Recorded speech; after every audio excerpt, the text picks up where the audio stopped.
and to the republic for which it stands, one nation, under God, indivisible, with liberty and justice for all. In accordance with requirements for the Open Public Meeting Act, adequate notice has been given of tonight's meeting to the Star Ledger and Express Times, has been posted on the bulletin board by the main office of the Franklin Township School, sent to the Township Clerk and to all Board of Education members, and posted on the school website on July 29, 2025. Can we get a roll call, please? Mrs. Cummings. Here. Mrs. Condor. Here. Mr. Giordano. Here. Mrs. Lubico. Here. Mrs. Luciano. Here. Mr. Metz. Mr. Norton. Here. We have a quorum. Thank you. First tonight, we have a presentation from H2M Architects. I'm going to allow y'all. David did a memo. If we can have you use the handheld. Yes. Perfect, thank you.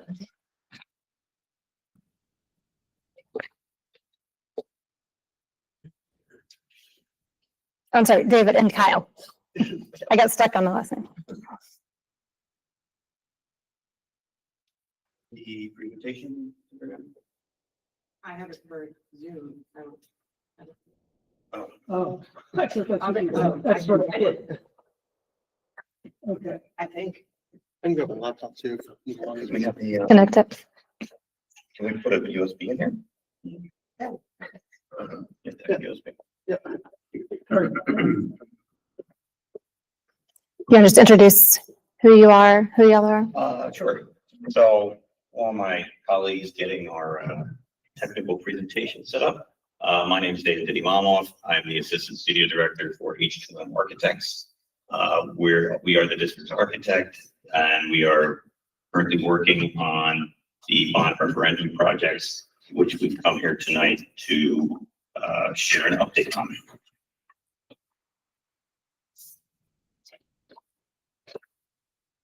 With me this evening also is Kyle Wolf from our office. He's the lead designer on these projects.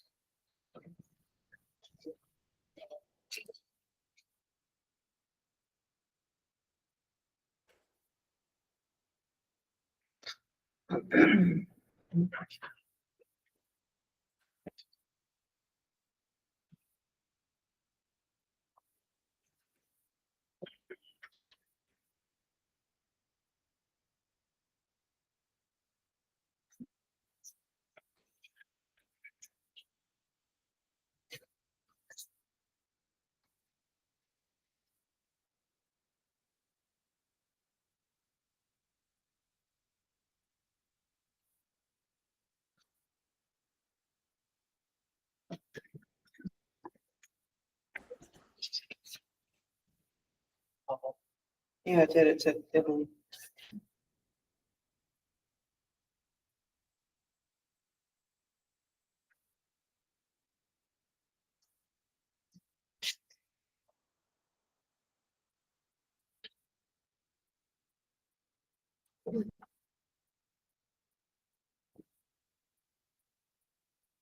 There you go.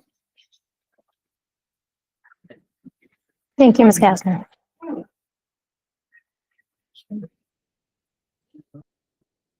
Okay, there we are. So we're here to talk about the bond referendum projects, current status of each of the projects.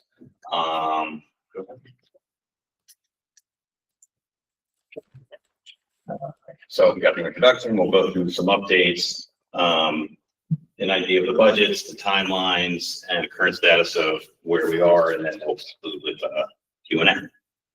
So like I said, here from H2M, David and Kyle. Next slide. So first project we'll talk about is the parking lot improvements.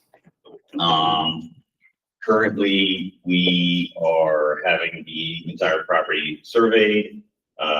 We had a surveyor come out here a couple of times to do some preliminary survey work, and then they come back to map out some of the utilities. So the survey mapping is currently being developed, and once we have finalized the design of the parking lot improvements, right now it's still schematic, and once we have the finalize it, get it approved by the district, and continue to move forward. Next slide. So just as a recap, the budget for that is about 1.1 million. So on our timeline, we received the initial survey mapping, 30% drawings we're anticipating mid-November, and targeting out to bid by February of next year. And that's all dependent on making sure that the map is accurate, that we get the map from the surveyor, and that everything fits, and that there's going through the design process with the district and tweaking things here and there so that it meets the needs. And then we do have a schematic option. I know you're not going to be able to see this, but just for presentation purposes, the basic concept of the parking lot is to resolve two main issues that were identified at the outset of the project. One was the amount of cars that would build up over Quakertown Road, trying to enter the property down here, because pickup would just jam up, cars would end up along the road. So what we wanted to do was relocate all of that car vehicle queue space on your site. So with an expansion of the parking lot, we're able to create this line. You might be able to see it in the red. This is all cars queuing up on site. I think it's somewhere in, does it say 40? Yeah, I think it was 40, 45 cars. 45 cars that we were able to fit in a queue that are no longer blocking up Quakertown Road. The second goal of the project was to separate bus and car traffic. We were on site initially early on in the project to do. Oh, WebEx strikes again. Early on in the project, we did a traffic study. We were on site to observe pickup and drop off during a typical school day. And we noticed that the buses and the cars were so intermingled, and it was difficult for the kids to walk between the buses to get to cars. So we wanted to create separate bus and car loops. So changing the traffic pattern on site, cars now enter up here. They can loop, line up and loop down back around, going back the other way, and going out down here rather than where they would used to come in. And then buses would come in and they would go down this middle lane, loop around here, and then they can queue up for pickup at the end of the day. So now the cars and the buses are completely separate. And then down here, we're working out a car pickup lane so that the kids can get right in without having to walk into the roadway. And it's not shown down here is where the new generator will be. We'll get to that when we get to the generator project. And that's basically it. And there's going to be some stormwater management measures that'll be installed because of the basin that's up here that we need to account for. Pretty much it. Can we do questions at the end? Moving on to the pre-K restrooms, as part of the district's initiative to accommodate more pre-K students. We put out to bid a project for 5 new pre-K restrooms within existing classrooms. So we actually had the project out to bid back in the spring. Due to the late nature of when it was put out for bid, we did not have any interest in the project at that time. So we did have it out back out to bid over the summer. We opened bids early September. We did receive 3 bids. The base bid was $469 with 2 alternates. So the total contract was awarded to a contractor for $550,000 with both alternates. That was at the board meeting last month. So we're going through the contractual phase. We just got the signed contract and we handed it over to Mark this evening. So now that that's finalized, we're going to move forward into construction, get the submittal process started, kick off the project with the contractor, and then that project will be set to begin at the end of this current school year. And I think we have a timeline on it. So as you can see, the budget was 594, came in under budget, which is good. And then construction start is going to be mid-June when the current school year ends, with a target of substantial completion of August 21st. And then just typically, there are 3 rooms that are receiving don't touch the screen. There are 3 rooms that are receiving a new room that's being built out within the classroom itself. And then 2 other rooms have an existing small toilet room that's being enlarged so that it meets ADA accessibility.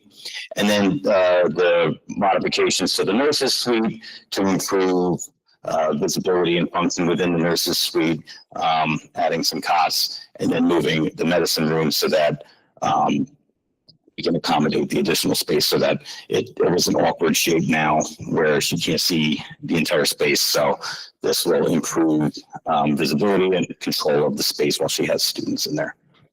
And then finally, we move on to the generator project. Now the backup generator, the one you currently have is very limited in function. This new generator will provide power to the entire building service. So whatever you have on the main building service will be fed by the generator. It will be a power generator. It's going to be on the, let's see, where am I? On that side of the site, I believe, yeah. Yes. Be in a fenced enclosure, and it would have everything the school needs to remain open in the event of a power outage. I know that was one of the biggest complaints was if we lose power here, we have no means to continue instruction and the children need to be sent home. And I think that was the driving force behind this project. So, that's where we went with the design.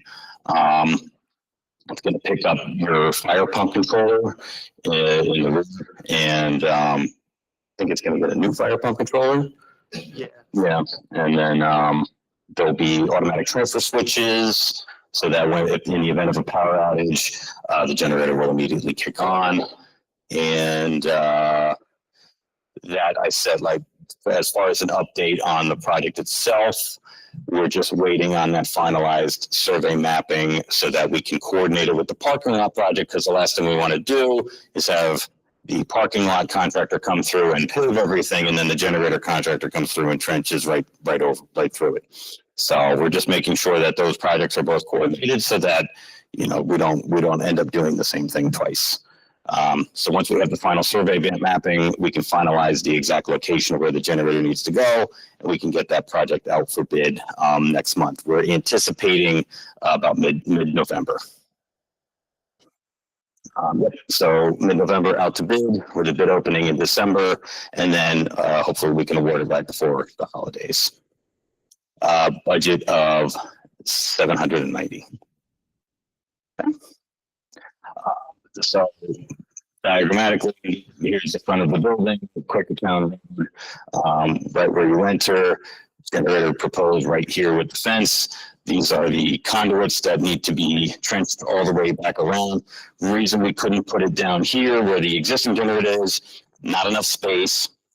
And then when we tried to move it here, we figured there might be some objections from historic aesthetics. So we were really left with the only option of putting it back there. Not too big where the fire pump is. So we do have a separate separate feed from the generator to the fire pump room. So that's that'll be covered. And then down here will be where the automatic transfer switch is, and it'll be fed right into the main electrical room of the building. Okay. Thank you. Any questions?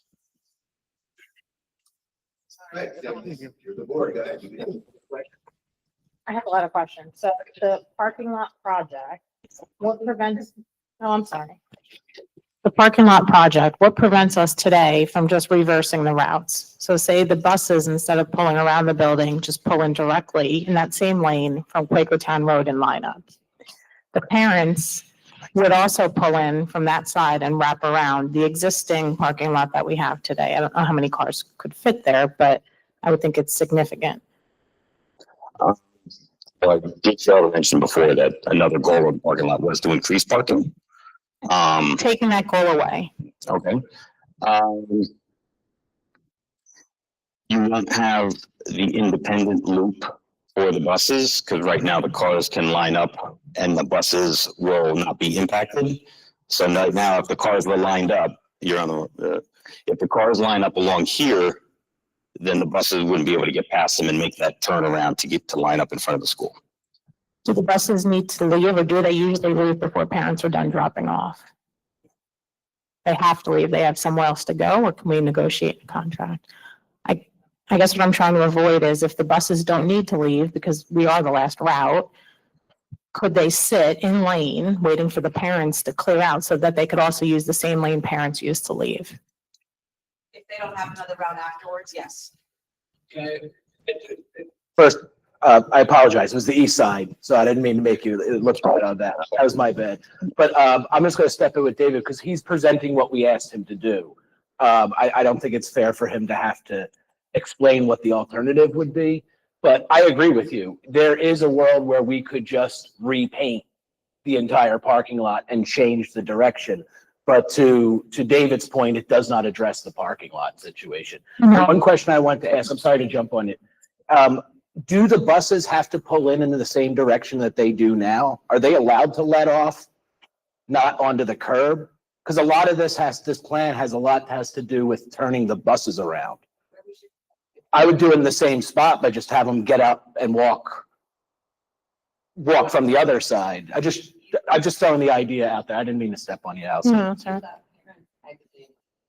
One lane. So you're saying have the buses pull in directly into the bus drop-off space? We're getting into some higher conversation, but going off of David, I'm sorry, what's your partner's? Kyle. And Kyle's point, switching the entire direction of the parking flow in the parking lot we currently have Oh, okay, I see. brings That's everyone in the perfectly- top, let's say closest to our neighbors here. The buses could just pull in from the street and line up opposite direction that they do now. Yeah, They can leave out the same direction that the car line is. If they have to wait for 15, 20 cars to get through the line, then they wait. I'm just trying not to go off the plan, but I'm just trying No, to that's give some, I'm trying to give some light to what Yeah, you're exactly what I'm proposing. So I know this is late in the game. I've really struggled with the parking lot project. We have what I think, and I'm talking more to the board than the architects right now, is a solution using the garden center across the way for additional parking when we need it. We also have backfields for ourselves if we could find a way to utilize that. I'm just struggling with the $1.2 million project that I don't inherently feel is going to completely fix our situation. And two, is astronomically expensive for. I think there might be a intermediate solution of using our existing parking lot and maybe just coming in a different way. You do raise a good question. The bus doors usually let out to the curb. If they came in directly from the street, that would be opposite. There would be a safety concern there and we'd have to figure something out. Yeah, But I'm the just, gates from the other side over. yeah, I'm just trying to like throw out a completely different option that would be very low cost to implement. And maybe it gives us more time to consider all, the implications of a $1.2 million project and what that could and should be. I know there's been a lot of concerns from residents about flood waters. Are you going to cause an environmental problem, this and that? I know that I've heard that many times, right, wrong, or indifferent. I was just thinking about it today, thinking about how we could maybe just reverse what we do today and get enough parents off the street, which is the primary concern, by reversing our flow into our existing layout. Of course, you would have to stagger pre-K parents, right? Because they do line up. I don't think that's a major issue. But you would have to, or they'd have to drop off differently. There's a map that I generated that's similar to the proposal that you made, but it wasn't specifically to address what you're talking about. But in defense of the H2M guys, we could talk about these after. When it comes to the management and our plan, I just want to do right by their time of questions that they could specifically answer. When they bounce, we can get into our personal business. Yeah, that's fine. And then the other question I had mainly around the generator. Well, it's more for the school, less for the project. But again, it's been raised by the public, but also a concern of mine is how many days are we really impacted by power outages historically? And I guess the question from you guys is, we are able with that backup generator that's proposed to control heat and air conditioning. Yes, the building will be able to function completely like as normal, essentially. So how it's functioning now with the backup generator, it'll be able to function just like this, and it kicks on right away. So there's going to be really no delay in for the students learning. There's no issue in terms of like waiting for power to come back on or getting like an answer from the power company or anything like that. So it's instantaneous. Power kicks on, everything continues to function as normal. And even if it's a couple times a year, it doesn't cause any issues down the road, like towards the end of the school year, any additional days added on or anything, just everything functions as normal. And how many hours of like, you said it's running on diesel? Is that like a day's, 7 days? Like how long would that? I'll save you, Kyle, because they did do that during the presentation. It can go up to 24 hours on the load that it currently has. I think he said 24 to 36 hours on the tank that we're putting into that, but those start going down as the tank gets lower. If your engineer explained, if I'm understanding. I believe that's what he said. Yep. Thanks. Thank you. For this specific plan, when it comes to the parking lot, do we have DEP permitting for this already? So with this plan, oh, yeah. Yeah. So for this plan, it's actually a very steep protected area, which I know is some of the other ideas proposed were intruded on that area a little bit, which is why that's a lot more time and a lot more money. And even like putting a driveway through it is an exponential cost. So The layout that you're seeing was laid out to avoid yeah. DEP permitting. I guess my follow-up question is, with us changing around the water management systems of the parking lot, that doesn't need DEP permission? Then we're talking new filters, we're removing the basin, we're shifting the way that we store the water that's near the wetlands. We're not putting ourselves in any jeopardy of DEP getting involved? Okay. I think so. Not when we had the engineer on, and we were going to be expanding the existing underground water management system.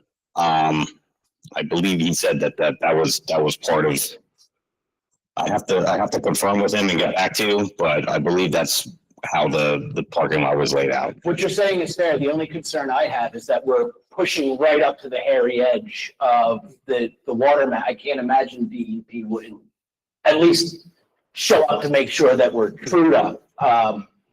If I could, just so everyone understands, currently the way that the water management system works with the basin is that spillover gets poured into that basin that currently exists between our property and you gotta forgive me. So the Rizicki's next door. If that's removed and then it's incorporated inside of a more impermeable covering, what would be where would the flow out according to the new plan? Did my question make sense? Yeah. So water going to go underneath of it in a jug, It's my understanding of what they're proposing is an expansion of that system to account for that, for the loss of the basin. That's I can get more details on it. I don't know if they've fully fleshed it out based on where they are currently with the design. Sure. I know that's surveys to get them. Yeah, so I know that's obviously top of mind for you guys. So we'll obviously keep you informed of what ends up getting developed. But I don't know that I have an answer for that right now. I'm just stating it out loud since we're all talking. I think the concern is the wetlands to the south and the Rizicki's to the west, making sure that we're not creating more new puddles. If anyone take the mic the whole time, anyone else have another question? Well, yeah, so Brian recently to call road right next door. Thank you for bringing that.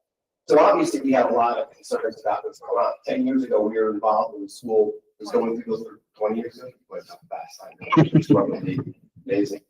So, there was a lot of conceptual drawings and plans that went around, and I know we got that the original parking lot looked like that, and then it was pushed back once the Department of Environmental Protection got involved. I actually reached out to them a couple of weeks ago, was just trying to find out where we stood and where you guys are at in the middle of this process. And they basically said, once, your designs are filed, and if there was any kind of objection or something, the town also would be involved, that they may get involved.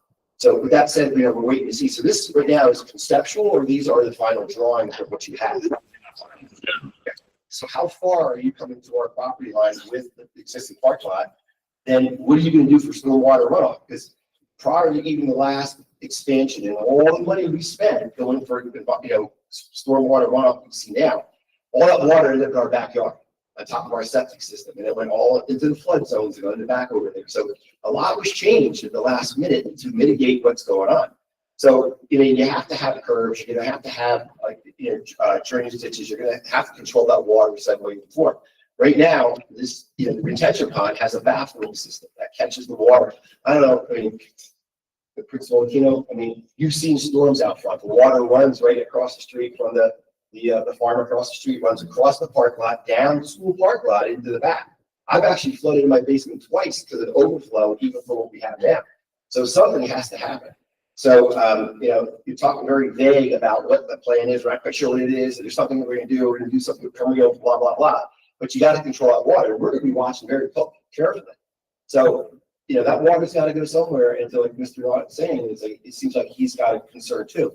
So, you got to flush this out. So I think your whole project can change very quickly. The other portion of this, as of 20 years ago. The other portion is lighting. What is the plan around lighting? If you're adding more parking lots. Back in the day, the town took a lot of effort to make sure what you have out there, and I have to say it's pretty low. There's times there's a lot of concern. The schools put on a few LED lights that lights the parking lot up. I've had a couple conversations with previous principals about at least just turning it off at a certain time of night, but I don't expect it to occur because, we have activities going on at 8 o'clock at night, at least don't leave it on at night.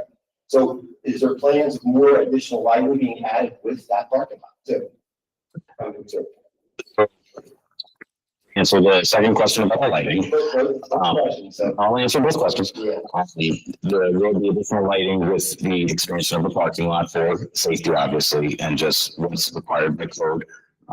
You do make LED lighting now that is very specific and targeted so that there's minimal over. Engineer for pharmaceutical, we take care of major pharmaceutical companies in Somerset, so I know all about the lighting stuff. So, Yep. So is the intensity and the amount, of lumens going to be addressed, or what's the intent of the board? Keep it low key like it, or the light up the whole town. Is it right to talk as the, We specifically asked that, Yeah. during the committee meeting last month for your purposes, and they did come back and state that they have a way to, focus the light specifically on us. I'm sorry? It's all, really, so you can see models and everything before you can install it. Exactly. go ahead, I'm sorry, Carolyn. That is our intention, is to make certain that there's not overflow lighting onto your property, and we have already addressed it with that project manager to keep it specific, pointed towards the school and away from you. And finance and facilities, we specifically discussed shuttering systems, barn doors, new types of units that more directional. And yes, to your point, to answer your question, if I'm not speaking for the board, no, this isn't going to be a complete flood situation where we change the ambiance. Is that the right word for the parking lot? It's to maintain it, but just to add lighting. Well said. But just to your concerns, that the lighting was specifically discussed at the last meeting. What concerns that you're stating talked about? I've had a great relationship with all the principals in the past, and everybody. So when we've had issues where the lights have been left on all night, quick little email and it's taken care of within a day or two, And it's usually just a matter of talking to the cleaning crew, shutting things off before 10 o'clock, and it's worked out very well. Summertime has been great because obviously no one's around, right? But in the winter, all the leaves fall from trees and the lights up the whole neighborhood. So I know there's a lot of concern about my surrounding neighbors too. So. And to answer your first question, You mentioned So like I said, currently with the project, we are waiting the final survey mapping so that the design, development engineering can be done. Send you to closest. That, correct. So then that would be what would go before, correct. So, that engineering hasn't happened yet because we're still waiting on the final survey mapping. So I heard that, like, with the design that's standing right now, you're right on the edge of being compliant. Is that the way I heard that? That you don't need them for approval? Is that? The way the parking lot's been laid out currently, from existing documentation that we have for wetlands and regulated space, we are designing within the boundaries and buffers that are required for those areas. So then how close are you coming to my property line? I think the property line is right there. Yeah. So maybe 20 feet here, 15 feet there, maybe 12. So there will be curbs and drainage. Yes, absolutely. So you're gonna manage all that water coming across. And So make sure it's in the plan. Oh. Yeah. it is, and they stated that the current regs do not allow for the sand basins that we currently have, the sand drainage, that there's a different type. The So, filters. correct, yes. So they are already looking into the more, I guess, updated filtration system, but they are planning on adding, I believe, 2 more. Theoretically better. Correct, correct. If I just, on the last bit, I think it was 1. I believe they're trying to keep and you guys forgive me if I'm wrong on this.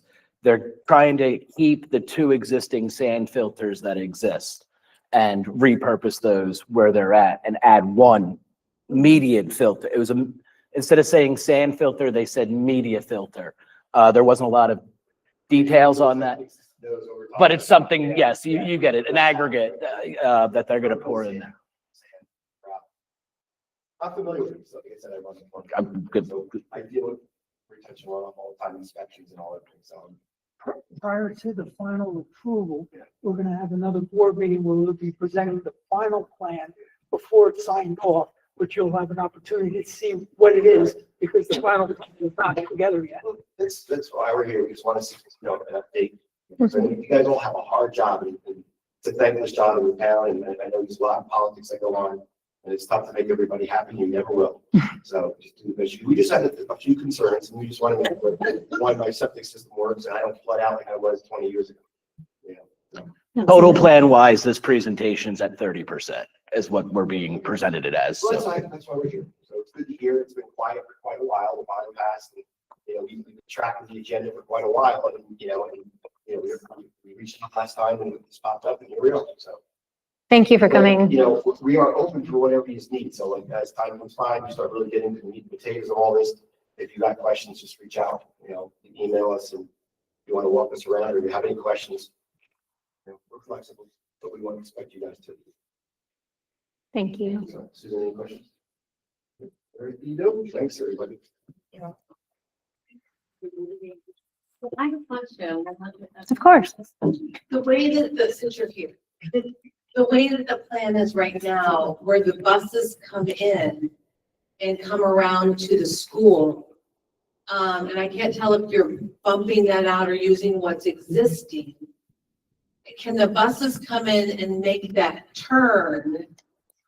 You're talking about this turn right here? Yes. Yes. So where you see the white in the gray, that's where there's actual raised curbs. And in this part here, what we've been discussing, if it's sort of I forget the term, it's more of like a ramp curb. So it's not, if the bus were to go over, but the turn itself is designed in conformance with bus turning radius. That's a new turn you're putting in there. Yes. I think to answer the question, they're removing a lot of the concrete barrier that currently exists and putting something new in is from what I can read from the plan. So this might be like a weird question, but I'm just a visual learner, so almost seeing like a video of like in vivo, like what that would look like? I Mhm. don't know if that would be possible, if you know what I'm talking about. Are you talking about like a rendering, like a 3D image of it? Yeah, like almost like a little animated, like, look at this is where, yeah. We could talk about that with Mark. I mean, it and doesn't need see- to be, nothing that's gonna be, you know, great, like I'm just, or even like on, I don't know, seeing it there, I have to like see it with the cars, buses. They do have a turn radius map that shows like the path of travel of each of the vehicles as well, which could be helpful, which we can, I believe, I think I sent it to you in the last 30% set. It has like a plan with the turn of radiuses Mhm. that we could probably send out to you if you guys don't have it. And also with that turn is also for, to accommodate for like box trucks and stuff for deliveries as well, as in addition to like the buses. So I just, so everyone is understanding what we're talking about. Now, what the buses would enter from the center lot and then make a U-turn within the parking. All the buses would make U-turns in order to land where they currently do. Correct. Yep. Any other questions? I have one more question. So it's like 8212 right next door. So you said the parking lot's coming that close. Now, is that including the lane that you're talking about that the cars are gonna follow? Or is the lane on the other side of the parking? The edge. So here's a better question. Where's the edge of the curb to the property line? The edge of the curb is where you see the gray stop. So the edge of the gray will be the curb line. So approximately how far from the property line? This looks like it's about 20 feet. And then is the, like I said, the lane's not there, is the red Yeah. lane? The red is. The red is where the cars will drive in. Right, exactly. So the lane is closer to our house. Yeah. Correct. So nobody would be parked when they have to drive through, which is a less of an encumbrance. And the edge is the curb, so the curb is 20 feet from the property line, so that gives a nice buffer. Yeah. So this design is only showing, That's actually a better And design. how, yeah. we're only showing 4 like parallel spots along the edge because that's what we could fit. But the cars are all, there'll be no cars pointing towards your property. Right. Yeah, so literally it's an empty spot. It's like the driveway goes that way. A question on so we have the bump up that's going on the east side that they're referring to. At that entrance, there's currently a telephone pole, a high power pole.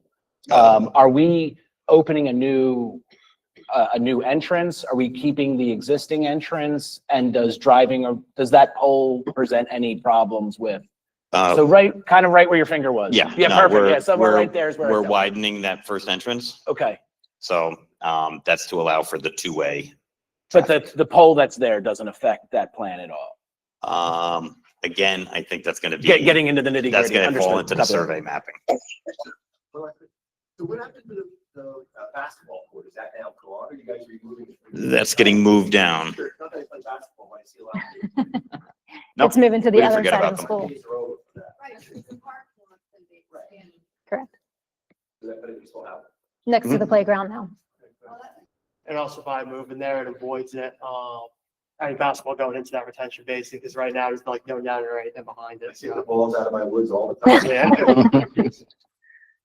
Does that include any additional parking spots or no? Like that, it's just. I'm not sure what you mean. Yeah, It's 32 new parking spots is Okay. what's being proposed on this map. Somewhere, forgive me, it's somewhere around that Yeah, number. somewhere around that. A question on the generator, if we could flip topics, if that's all right. When we talk about the size of the generator itself, just so everyone understands, this is a full building turnover, right? And the generator that we need to purchase is 100 times more than, excuse me, over 50% of the usage we'd use because of our fear of voltage. Am I right about that when we last discussed? So the generator itself is sized double the amount of the full capacity of the school. I don't know if it's the capacity, but it was double of what the max demand was. Okay, so, well, would that be tomato? I'm not. Right, an electrical no, engineer, but fair so I enough. They couldn't went from the say, bills. But just so From the everyone energy bill. understands, we're putting in a much bigger unit in order to have latitude for when the generator Right. turns on. And it'll allow for future expansion as well. And, If and there's- build-ins, yeah. Correct. And when you were describing the parking lot, the generator has to be placed on the opposite side of the campus, on the east side of the campus. And then you're trenching across the parking lot and the entire front of the school. I remember someone discussing that we needed a transformer inside of that as well, inside of that line. Yeah, so the transformer is shown right here. I thought the transformer was more on the front. That's the input for the, That's the fire pump. So there's a fire step pumps. down for the fire pump. so this, I'm sorry, I thought there was a separate step down that was on the front by the stairwells, There's which was the transfer switch. I think the transfer switch may have a transformer. the transfer switch would definitely have, no, there's an underground transformer that this plan calls for.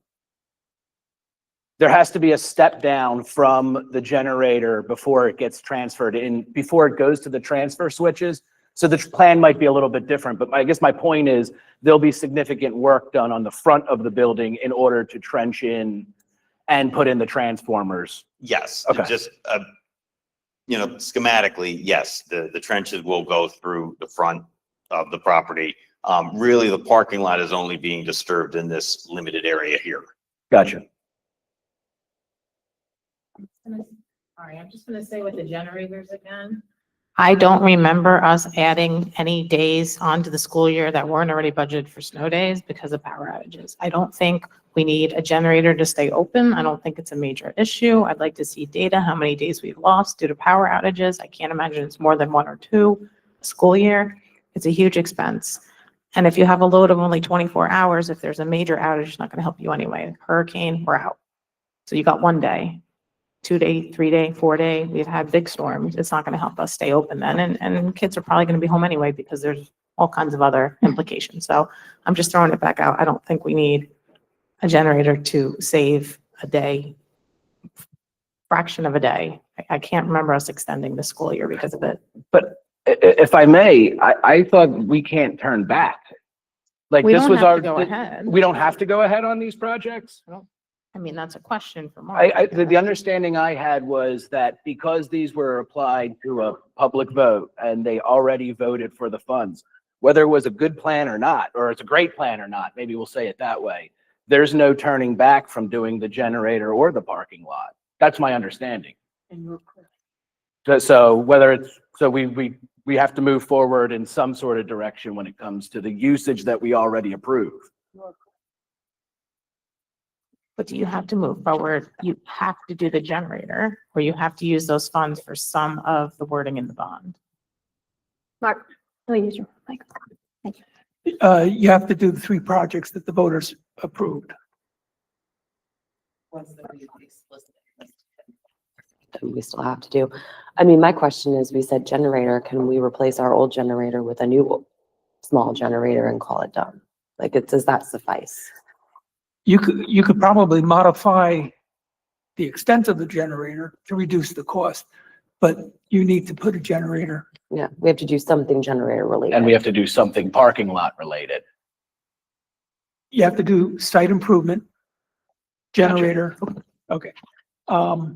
The selling point to the public was that we're going to get a generator that will keep the school open. Be aware of that. That's fair. And again, I don't, it's great. I'm sorry you guys have to stay. I'll continue. We'll keep discussing the issue. I hear you. And we did put that forward, but I just keep on trying to warn everyone about the mathematics of the generator in and of itself. If we have on record that we've only had an average of 1 day off a year, let's just say that, just for conversation, it could be more, it could be a little bit less. It's not 20 days and it's not 0 days. So I'll just say on average, if the school shuts down 1 day a year, full school closure, then we're putting this generator in at a cost of $80,000 every time the machine turns on. Or 85 if you include massive, and I used to own a generator company, not for nothing. I used to do power movie sets for years with these specific machines. it's going to be probably $5,000 a year on maintenance. So if we're saving 1 day a year, every time that generator turns on, it's at a cost of $85,000 per usage. Are you assuming that we'd have to replace it in 10 years? I'm just saying that's across 10 years. If you say across 15 years, then the mathematics are closer to $75,000, $72,000 every use. If we trusted this machine, like it was like a World War II tank, and that we knew it would exist for the next 50 years, I kind of would lean back and not press the mathematics as hard. But we're literally attempting to replace mechanical units inside the school that are failing at 10 to 15 years. So when I think about the generator, I give it a 10 to 15 year lifespan.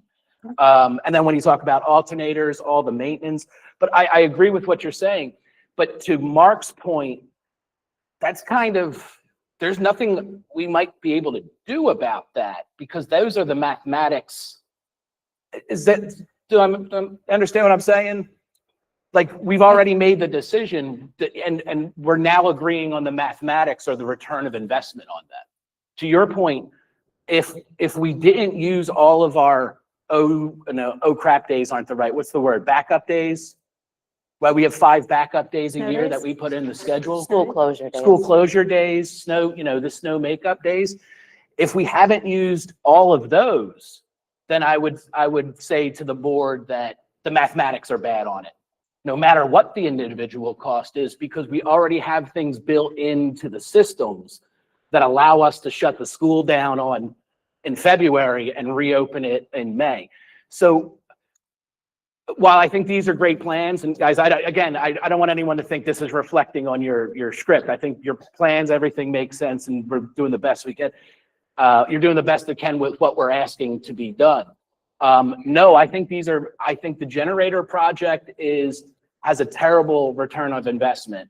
And I think the parking lot I have concern with is that it's underfunded. We might disagree, guys, right? But I'm just saying, once we dig up the parking lot in June, the school has to be open second week of August, and there's no turning back from that. So to your point, Allison, I disagree with how it went down, where we're at, but we might have to have larger conversations about what to do next with the funds that we've already been presented and with. it's not, I don't have an understanding of the latitude you have with bonds, right? I don't know, can you allocate some of the funds more to the parking lot and do a lesser thing on the? We attempted to do that, yeah. I don't know. I'm just asking the questions. I'm just having a hard time with a couple of these. No, I know. I have since the very beginning. But as we get closer to actually executing them, the return on investment bothers me with the generator. I don't think it's needed, but whatever. And then the parking lot one, I don't think it's going to solve our issues. I think I'm very nervous it's going to create other issues. And I think there might be other intermediate solutions that we have right now that we could do. But Do we have any other questions for H2M? Thank you very guys. much. Thank you very Thank much. you, I really everybody. appreciate it. Thank you. And next we have Ms. Laura Atwell from BKC.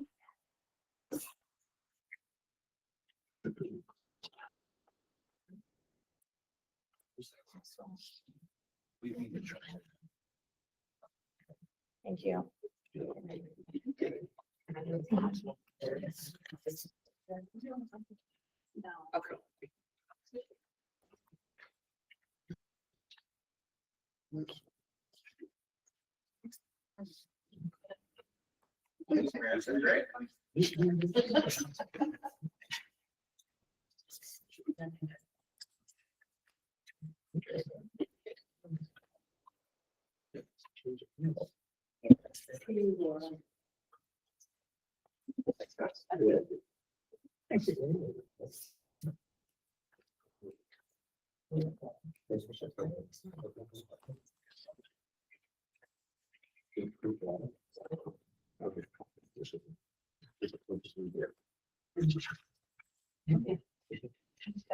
Good evening, everybody.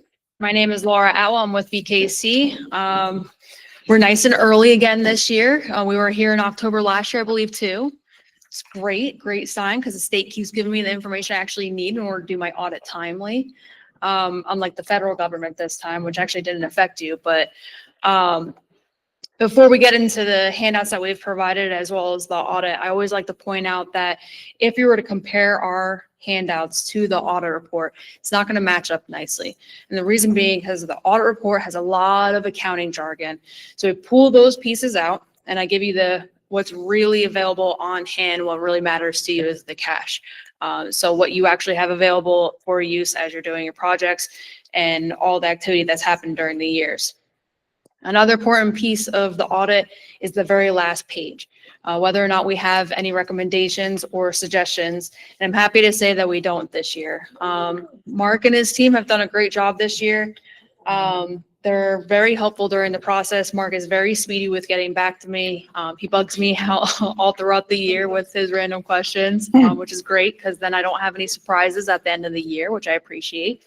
And then I like to also give Kim a shout out too, because with the backbone of every business administrator is that assistant. And even just this week, she was emailing me, letting me know that little nitty gritty stuff that we come through and say like, hey, you might be able to tweak this. They keep implementing for us too. So we appreciate that during the process. For the board, I am more than happy to be interrupted with any questions that come to mind as they pop up, so feel free. But we do have in front of you the current year, prior year, and then we're going to compare it to 10 years ago and see what's happened during that timeline. Starting with our revenues, we had about $12,454,000. This was a $3,117,000 increase over the prior year. The tuition had decreased a bit from other districts, while the miscellaneous revenues had actually increased due to mostly the interest rates. We had some prior year payables that were canceled, and then we had some sale of assets this year. We received approximately $528,000 in grants, of which about $353,000 was related to the preschool expansion grant. Compared to 10 years ago, our largest increase were due to tuition, state aid, and the tax levy. For our first set of graphs on the next page, at the top, you'll see the breakdown between the state pie, or not state pie. There's a pie graph that breaks down your revenues for the year. You'll notice that the green portion is going to make up the biggest portion, while your blue portion from the state only makes a pretty small amount. On the right top side, you'll see the tax rates over the last 10 years. Most of those lines don't really increase too much. It is a common theme that with your elementary schools that line does seem to have the most impact, of course, though, to your taxes. Down below, comparing the last 10 years, your tax levy is nice and steady as it's growing. It doesn't have any drastic changes, which we like to see. The federal sources, we did have that extra money coming in during COVID times. Now we're coming back down and we're seeing more steady comparisons compared to 10 years ago. And then miscellaneous income, as I mentioned before, we've had better interest rates the last year. I know we have started using we had a new bank account set up for getting better interest rates. We had some sale of assets. We started cleaning up things as we're bringing other things in. For the state sources, I actually broke this into two categories this year. Compared to last year, I used to have them as one. But I wanted you to be able to see the state sources for your regular state aid versus what you're actually getting for your preschool. For your preschool, the first year, we expect you to be a little lower because it didn't really start until partially through the year. And then the second year, we did expect to be a little higher. So that's where we're at now. The top portion, though, as you can see, we had the one-time increase shortly after COVID. The state was giving around the stabilization aids at that time or higher extraordinary aids. And then the last couple of years, we've kind of dipped back down. Most school districts are really unlucky in Hunterdon and Warren County where they're just seeing that decrease in the state aid. And every time the state aid's going down, we've got to make it up for somewhere, and that's going to be your tax levy, unfortunately. For the tuition, we did over the last couple of years have more districts sending students to us. So that included Alexandria and Union. They're taking advantage of other public schools such as ourselves, where we have special programs that we're able to help those kids with certain needs, which is great because that means probably that we're going to be able to keep more of our students also here rather than sending them out as well. So, you know, well, No, do you do other districts in other things with these types of breakdowns? Is your company? I do. Yes. Is there any way we can get comparative of these? I don't recommend it. Okay. So I try not to compare you too much when you're looking at the different places because you're all going to have your unique situations. So and then what's really going on during the years in your situation too. So, you know, somebody right up the road or you've been tied to Union, their graphs are going to look different. And I'm going to know the reasonings, but the public and yourselves are not. So when you go in and try and compare yourselves to other, you don't have the full picture with it. So I try to avoid doing that. So I try to keep it at a broader scheme when I'm comparing yourself to other districts, if that's helpful. Sure, but you're saying, so I think that the ask is trying to figure out ways to measure ourselves against the financials and the situations of others. And it's difficult too, because you'd have to really focus probably on Warren County and Hunterdon County. I feel like they are the most comparable areas to yourself. And then there's just so many factors depending on your class sizes, the building size, and the land you're on, location of the county that you're into. So some areas I can compare you to other places. For example, when we get to the expenditures, you'll see that there's a topic I'll be able to cover a little more specific with them. No, it's quite all right. Happy to answer. So on the expenditure side of things, we had approximately $9,312,000. Our largest increase in expenditures was capital outlay and employee benefit costs. Then we had our tuition, which had decreased, which is a great sign. We also had employee benefit costs and student-related instruction, which is our largest increases when we're looking at 10 years ago. On the graphs associated with those expenditures on page 4, for the 10-year comparison, this is the part that I do kind of like to look at your district versus others, seeing where you kind of go throughout that time period and see what's a little different between your district and others. The thing that stands out to me when I'm looking at your graphs versus others is the tuition. This is just a category that no matter what school you're at, it's really hard to control. You have one student going out, it could easily cost you between $200,000 and $300,000. That's just a single student. Fortunately, a lot of our students here, if they're having to be sent to another district, we're utilizing other public schools. So the cost is much more reasonable, which is also where you're going to see your pupil transportation, because if we have to send them further away, it's going to cost us more.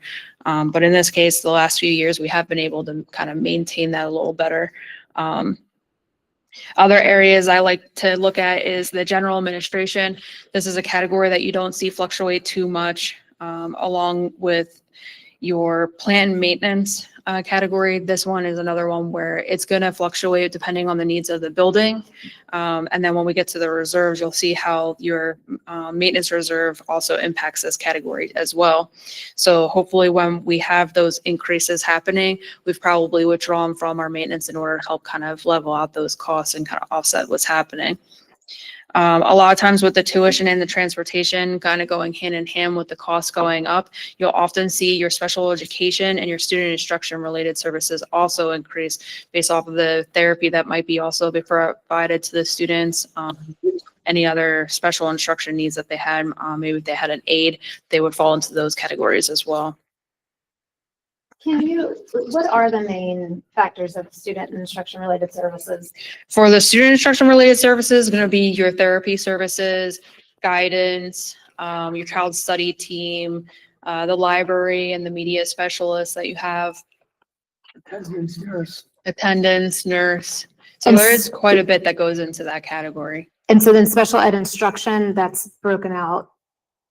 That would be strictly your special ed students that are in the building that are not being sent elsewhere. It may include aides though. We have 1.8, so that would, I would think fall under related services. And then does that include like OT, speech? The student instruction related services would have the That's OT what I'm saying, speech, okay. yeah. So forgive me, because I don't know all the, what are the words, when you shorten the forms up, the acronyms. I don't Yeah. understand all the acronyms, so I apologize. But when it comes to the difference between special education spending and student and instruction related services, things like reading tutoring, kids, does that get included in the special education program, or does that get taken out of the student and instructional related services? So tutoring would be more likely to be your regular instruction, versus your therapy services. So you have your speech therapy versus your regular tutoring. Regular tutoring is going to be normal, day-to-day operations for your regular teachers. So that's going to fall into your regular instruction. Gotcha. Whereas the therapy piece of it would be the student instruction related side of things. So when you talk about the special education instruction alone, what, I guess I'm asking you guys, forgive me, where does that bar end and student instruction related services begin?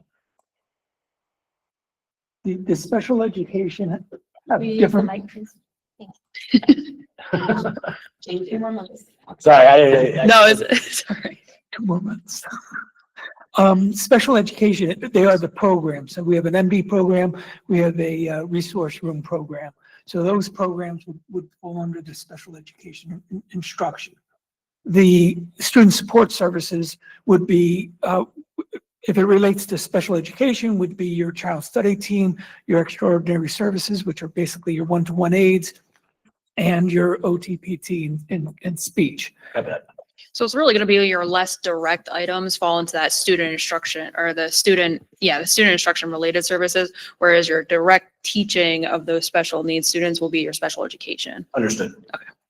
So I just wanted to not really a question, but more of a comment, because we get a lot of, people unhappy with the tax levy. People unhappy, in general with the direction of the school. If you look at the regular instruction graph, right, we are probably below where we were in terms of general instruction costs 10 years ago. That's the majority of the kids here, right?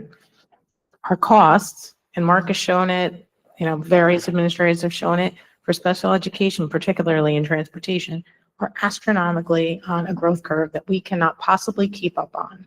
When we have an opportunity to raise extra levy, we really don't have a choice, and it's not to benefit the vast majority of the regular instruction kids. As you see, it's not going to them, it's going to the special needs of the school. One of the things I've pointed out in the past too, at school districts, a lot of the student instruction related costs have actually been like the biggest category to really go up along with your employee benefits, because the state has also mandated, and it affects a lot of the Warren County, the Hunterdon County smaller districts, where they're saying, okay, you have to have a media specialist in your school, or you have to have this BCBA title, and we didn't have that 10 years ago. So those added forces are now adding all those extra costs, and they're not cheap at all. But isn't there an argument to be made that the growth of regular instruction isn't happening because there's a transfer of funds and services that are now being applied to special education and student growth? Am I wrong? They're easier to predict Because it looks too. like it's flatlined, but it hasn't. Right. They are, that cost category is also easier to predict also. So what your costs are going to be usually for that area. Whereas your special needs students, you don't necessarily know how many you're going to have from year to year, or how many you're going to, maybe you have a new family that comes into town, and it's not just one student, it might be 3 students that have little extra needs associated with them. So I think that's another indicator that might be affecting the special categories versus the instruction. And then to your point also, if you're having to now make up for the increases in the other categories, your instruction is going to be affected because you obviously can't increase it because you had to increase it in another area. There could be an argument to be made that, again, I'm not asserting it. I'm saying like you have less staff. When we make decisions about the budget when it comes to the regular instructions, those are the only things that we kind of have the power to have an effect on. So those stay flat. And the stuff that we have no control over, transportation, special education, benefits, those are what is growing out of control. Right, especially your Okay. health benefits now too, because even health the benefits, towns yeah. are especially being affected with this in addition to regular, across the board, everybody's being affected by it. But when you have your towns alone receiving notices that the benefits are expected to go up 38%, that's just, it blows. I've never seen numbers like these before. And I've been doing this for just under 15 years. So, So when you talk about the employee benefits part here, right? yep. A prediction could be made that this would be 36% higher based off of what we've been planning and discussing, right? In 2026. We're hopeful that you keep getting creative, finding different ways to keep those costs down. You can hope in one hand. Yeah, Okay. it's a delicate balance and you have to find, and I mean, it's really hard for the school districts, honestly, every year trying to figure out where you're going to be able to kind of save in one category, but make up for it in another one. I appreciate it. Thank you. Thank you. The next graph is just another way of looking at your expenditures, kind of just broken down in a different light to see what really makes up your expenditures. So for about 48% or 49% is made up of your salaries. And then you also have about 15% with your benefits. We have the tuition is about 6%. Last year was 8%, so that came down a little bit. A lot of these categories are pretty comparable to other places. The one area that you kind of differ is your purchase services versus your salaries and benefits, because in the past or historically, we've had more shared services, more agreements here. So you do see that purchase services category be a bit more, or maybe we're outsourcing to find people that are filling those special needs that we have. For example, the therapy services using an outside vendor versus inside.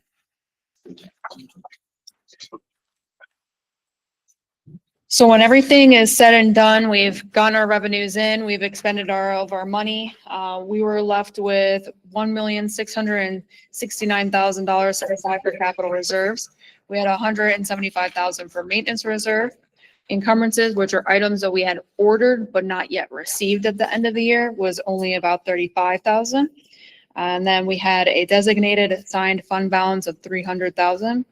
And then we had our maximum allowable unrestricted fund balance of $254,000.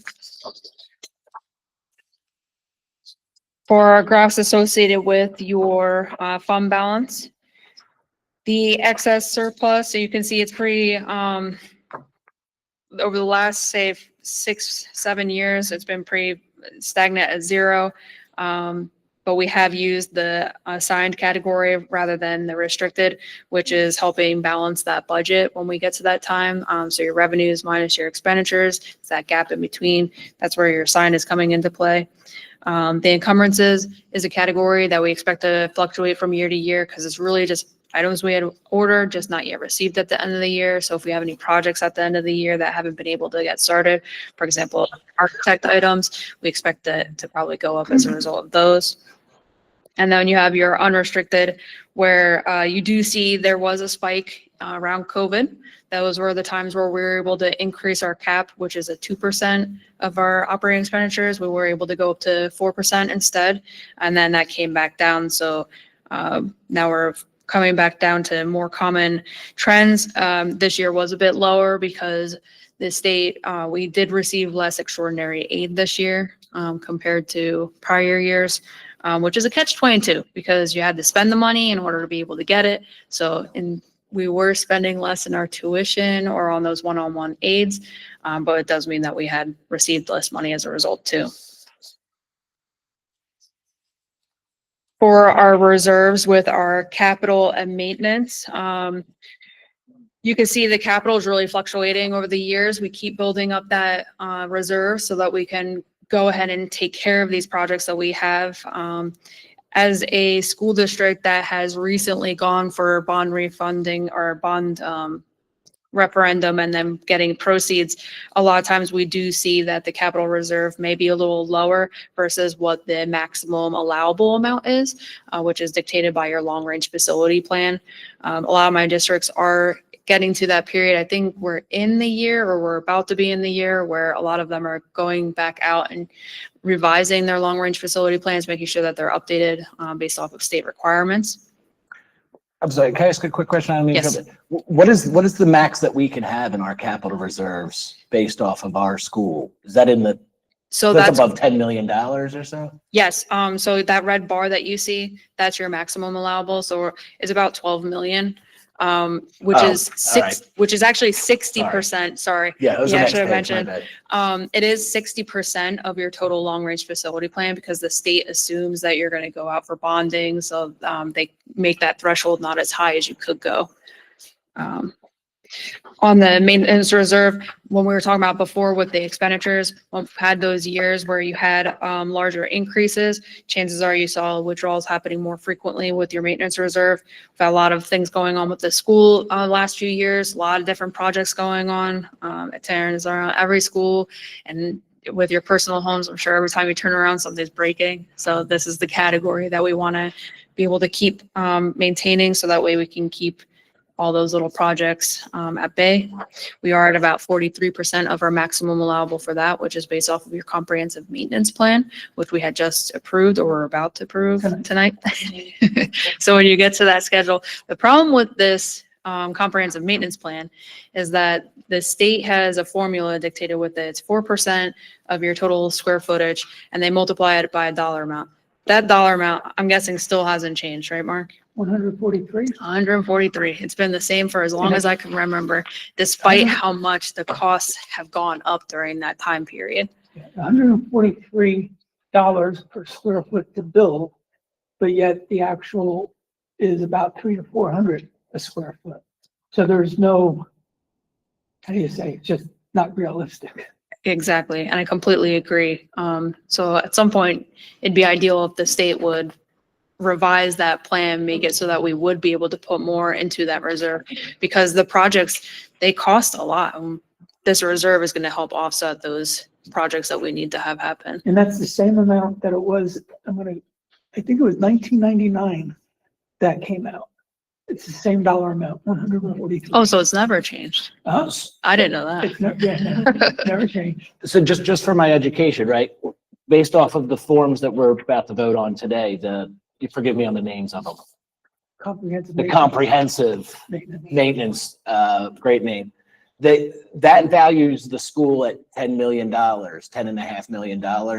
And then the mathematics on what we can have on our maintenance reserve is based off of percentage of what we valued the school at in the 90s. At the square footage. So it's not the value of the building, it's just the square footage. So only way you could increase your formula is to be able to expand your building.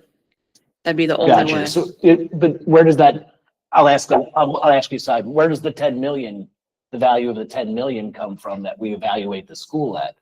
What it cost to build, Based off the square footage? based on the original purchase. Purchase price. Oh, okay. Ugh. When was this part of the school built? 1936. Okay. I give back your time. I apologize.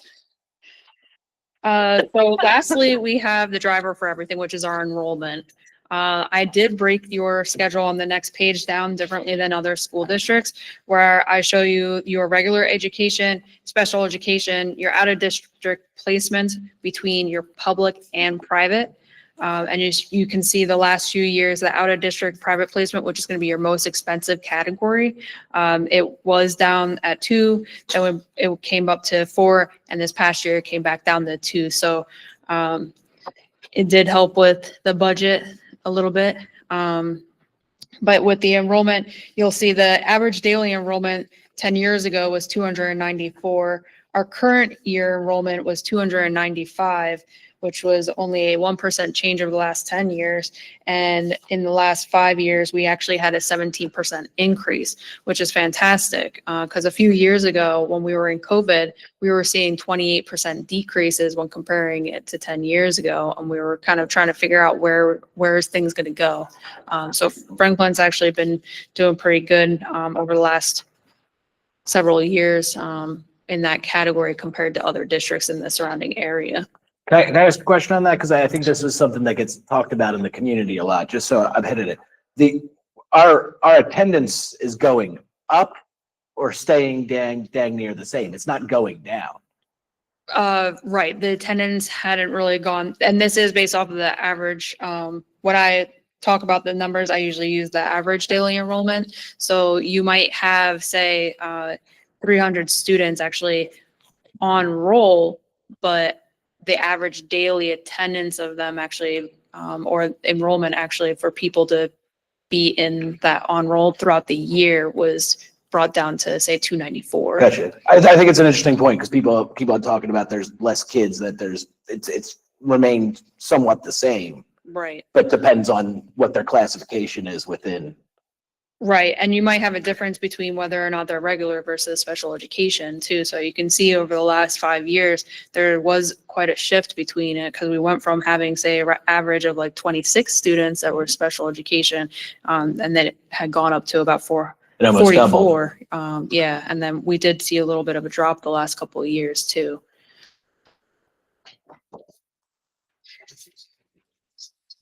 So that is all I have for you tonight. If there are any additional questions, I'm more than happy to answer them. You may have asked it, you may have said it already, when you were talking about the purchase services were going up, the percentage was going up this year. It's actually down 1% compared to last year. Copy that. But I do, when comparing your district versus others, that category is a bit higher because you utilize That's what you were just outside stating, I think. services. Yeah, so that category is a bit higher, but it's expected based off of the needs of your district and the size and the shared services that we have as well. Yeah, and I think you'll see I would think our salaries percentage is low as well, because we had a lot of employees that would normally be part of the salary that was purchase services because we were sharing with union. Yeah, that's fair too. And you could also apply that same thing to the fact that regular instruction, the cost of regular instruction has been flat because we're not putting massive increases on it. The cost isn't going up on those over the past few years here, right? Maybe 2%. Or flat. Fair enough. Thank you. I really appreciate it. Any other questions? I do. I actually gave a couple extra copies to Mark, Okay. so you're feel free Before to we grab leave, them from him. I'll grab another copy. I'll drop it off in Craig's mailbox. So, on the student and instructor related services, this is where the largest increase has occurred over the last 10 years. And I apologize that I haven't seen the numbers, so maybe another question. I understand there are going to be factors that are different between communities, and there will be factors that are out of the control of anyone, given the student population. But you did mention that the state is mandating that certain services are now provided in every school. Has this sort of increased over the last couple of years as a result of those mandates? That's reflected across other communities? Yes, so that's why I was stating that in the student instruction related category, everywhere I go, as I'm giving me my presentations, it's always the category that's just continues to climb up. Is it comparable at other communities? I understand that you can't be like for like, but broadly, is it comparable to the, nearly a 6 or 4-fold increase over this period? That part does vary from school district to school district. So it depends on other factors. For example, if we have somebody in-house, if we're outsourcing it, how much they really need that person during the year. So if you have, say, I don't remember the full term for it, but the BCBA person, if you only need them one day versus another school district that has to have them 5 days a week, that category is definitely going to change a lot. Oh, thank you. Susan knows. The last way of putting it, are we at an anomaly on the amount that we have increased compared to other districts? I realize everyone will be different, but do we stand out? No, like I said, this category across the board, it looks very familiar. It's pretty much copy and paste almost everywhere you go. I appreciate your time tonight. you. Have a great Thank you. evening.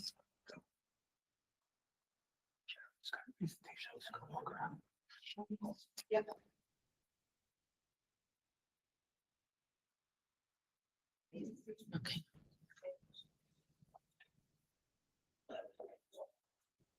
Okay, I'm up last and I'm going to be very quick, so you're going to love my presentation. This is our student safety data systems and our HIB report. We have to do this twice a year. So there's a reporting time frame of September through December and then January through June. This is our January through June report, just so that you know. And then just a little definition for you, the student safety data system, this is through our Department of Education. It's a module, it's the means through which the Department of Education requires districts to report our acts of violence, weapons offenses, substance abuse, and bullying. So you'll see the definitions for both, what category falls under each, and how we report out. So first is our violence and vandalism report. We have a total of 7 from January to June of 2005. And the 7 fall under one category only, and that's restraint. You can see the definition of what the state calls violence and what the state calls vandalism. We've had 0 instances of those. Yes, just the 7 restraints has been reported to the state. Now we have investigations, which is our HIBs. From January to June of this year, we've had 1 confirmed and 3 alleged. And then the last slide we have is our prevention and trainings, what we do in-house here at school to help aid our HIB prevention and our violence and vandalism. And these are a couple of our programs that we use every day with our guidance counselor, with our teachers. Some of the programs that we use, the kids love the gold paws. So we try to really make sure that our students feel like they're fostering a positive environment so that we really keep our HIBs down every year. So that's really it. It just has to be, it was submitted to the state. The board has to have the presentation twice a year. And that's the end of mine. That was the last slide. Anybody have any questions? Short and sweet. Thank you.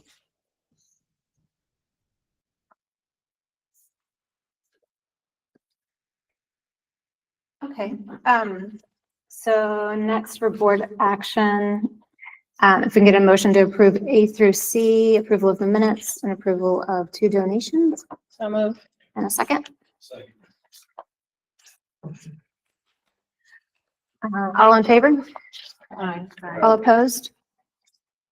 Abstentions? Passes.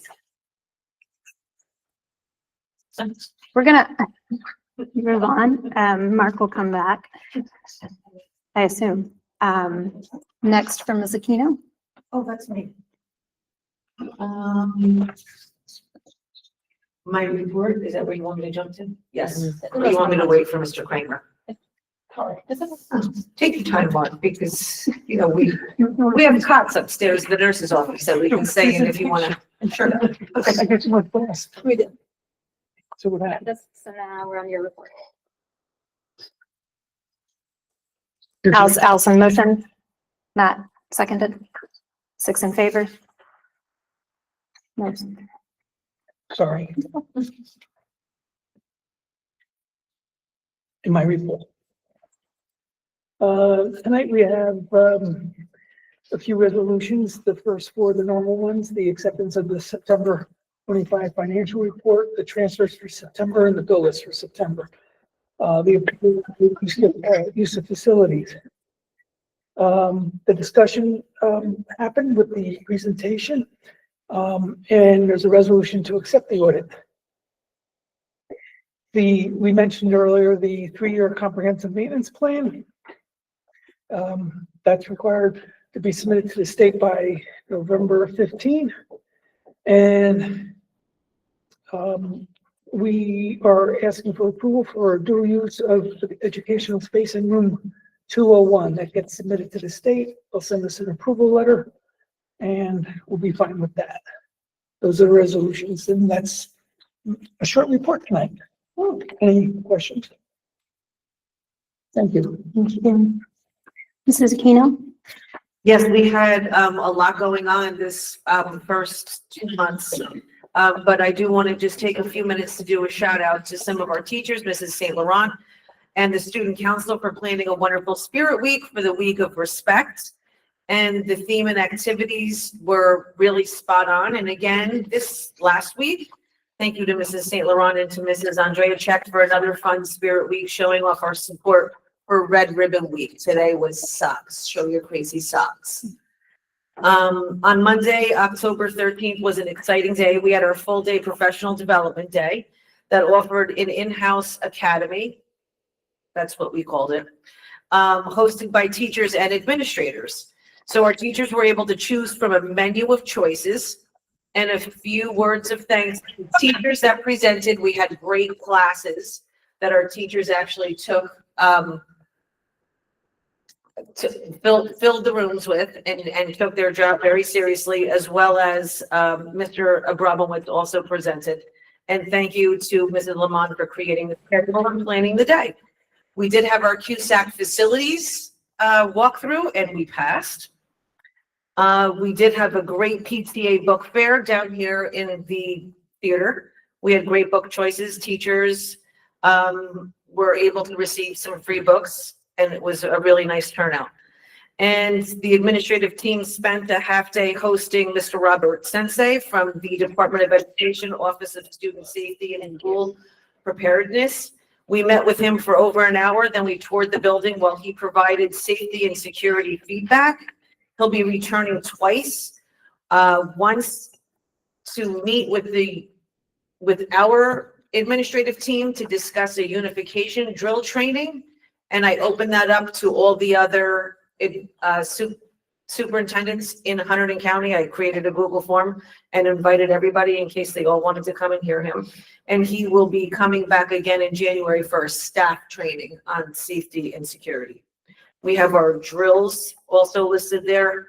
There was something else I wanted to tell you about. Oh, and today we rounded out the second day of a teacher staff, I should say, Halloween hunt. Is that a good way to put it, Mrs. Lehman? Yeah. Halloween hunt. Mrs. Lehman, myself, Mr. Abramowitz, and Mrs. Lamont and Mrs. Thompson hung around the school last Friday, 300 plus cutouts that Mrs. Lehman and I cut out. And we hung them and hid them around the school, and they had 2 days to collect them. And then today, at the end of the day, we counted who had the most that they won a prize, and that was Cassie Howlett. So she is our winner of our Teacher Fun Halloween games. I think that's all I have. Stacy? Oh, that's right. We had our wonderful school boards week last week, where Mr. Kraber and I went down last week and sat in through terrific classes. I heard the commissioner speak, and he was wonderful.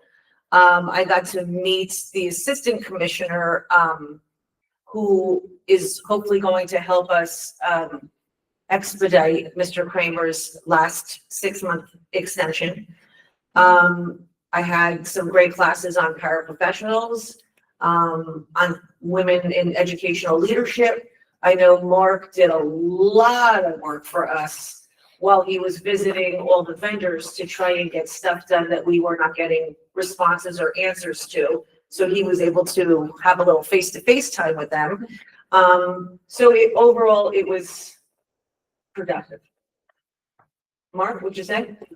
I got a lot done down there, yes. Very productive. Some bad news, some good news. We'll be reporting that to the next finance committee. And we'll go from there. But, yeah, I get a lot down there because everybody's there at once. I was beating up some vendors. Yes, And Mark and I tried to avoid each other. I didn't try to avoid you. Now I know why I didn't see you. Just kidding. So I all the time. Thank you, that's all. Thank you. For my report, just first, the board, kind of a negotiations committee morphed into the sick bank committee, did meet with QEA for the contractual meeting that we had to. From their report, the sick bank will not be effective this year because there were not enough hours donated, but hopefully next year that will be an option for the staff. Second, for CUSAC in February, we'll be working with administration to prepare for that for CUSAC committee. Yes.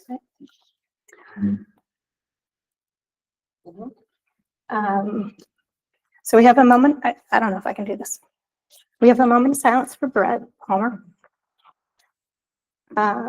He served on the board just 11 months ago, and we lost him this last week. I can't read this, I'm sorry. I'm gonna read. If you want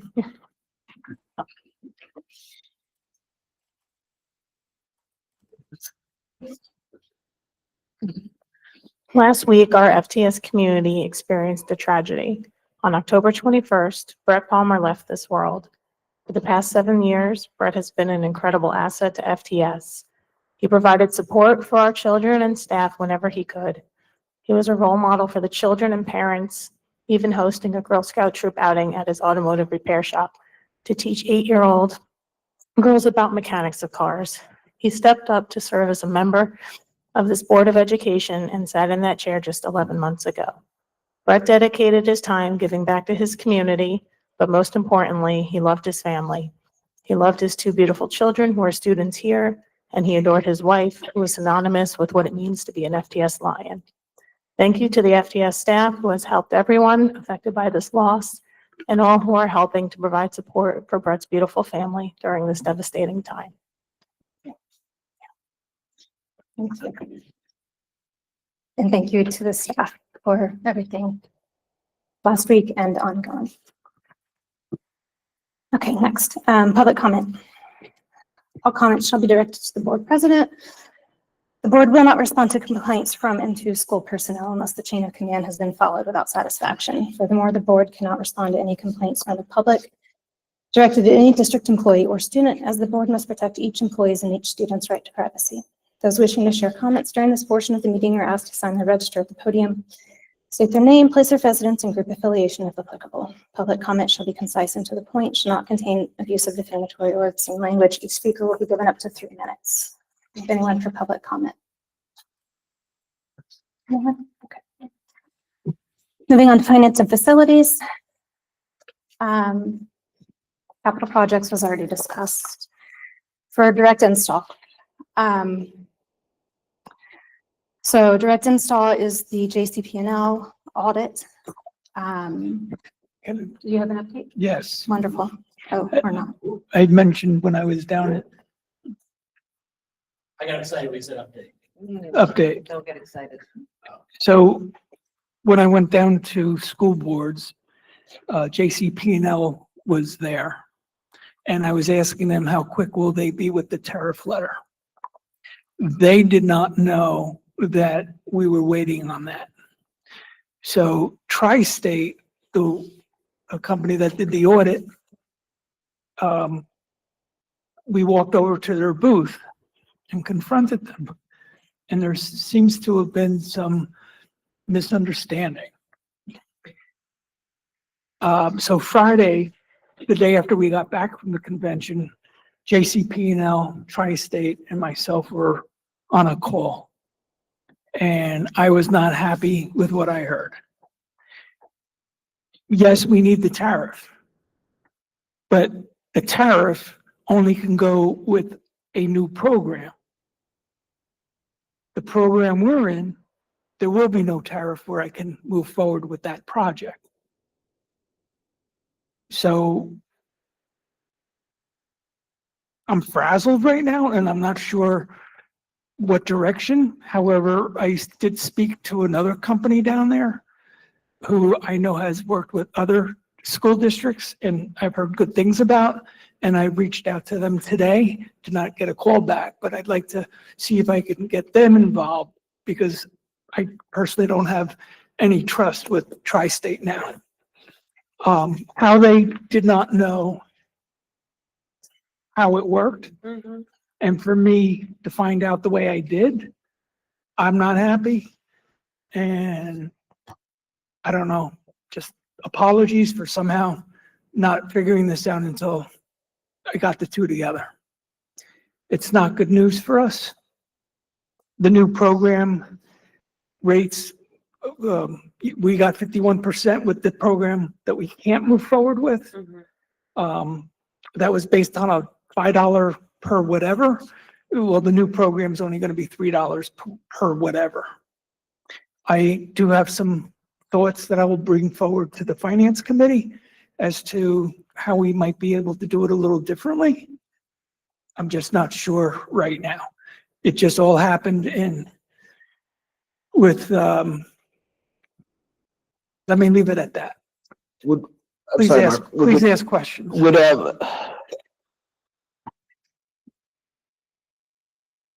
I'm at a loss.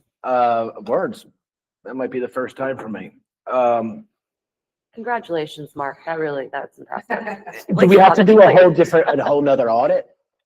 The whole process. We have to start from the beginning, correct? Gotcha. So let me explain the issue. What the underlying issue is. Because of the cost, there's purchasing law. And the program that we were in was supposed to allow us to use Tri-State to do it. But I mentioned this October 19th finance notice that came out from the DCA, and it kind of just scrapped it. So we have to do competitive bidding, but it's too late to do that for our end. With the new program, the tariff that they're talking about is going to allow the utility company to do the bidding so that then we could use Tri-State or this company that I just reached out to today with. So they would be doing the bidding for us, more or less like a co-op concept. Yeah. So Tri-State, I guess the way, so everyone understands it, Tri-State was the intermediary that we were using for all of this, and we thought they'd be the contractors too. But Tri-State never even put in the paperwork for us to go after it. I guess that's, what's the inciting incident is what I'm missing. If they didn't do something or not, I'm not sure. Fair enough. But I will say, when I spoke with the attorney a month or so ago, he indicated that this August 19th, 2025 notice that came out kind of superseded everything. We now had to wait for a tariff. I guess the attorney didn't realize that this tariff would not apply to the program we're in. Understood. Well, hell. More quick 3 times over this, just so you know. So you may want to leave it right here. It's a hit. It's a total stomach punch. We'll follow up on that. The amount of time You put a lot of that work was into it. put too, into yeah. it to just fail. All right, we're gonna regroup and bring it to finance. That's what we're doing. No, I wanted to cry more. Do we have any update on engineered solution? I have a meeting, I think it's next week with Tri-State. However, I'm going to talk with this new company and then try to figure out what's the best way to proceed. Again, I don't know why Tri-State didn't know the answer. It just knocked me for a loop. Sorry, we talked about this. Is Tri-State, they're the Hunterdon County people for Received the this. bid. Like they got the bids for the entire county. How the, I'm venting out loud now, how they couldn't. They were the people inside, assigned in charge of it, of the county, for them to, all right, I'm done. I hear you. I see your look. I get it. So we will be following up on those.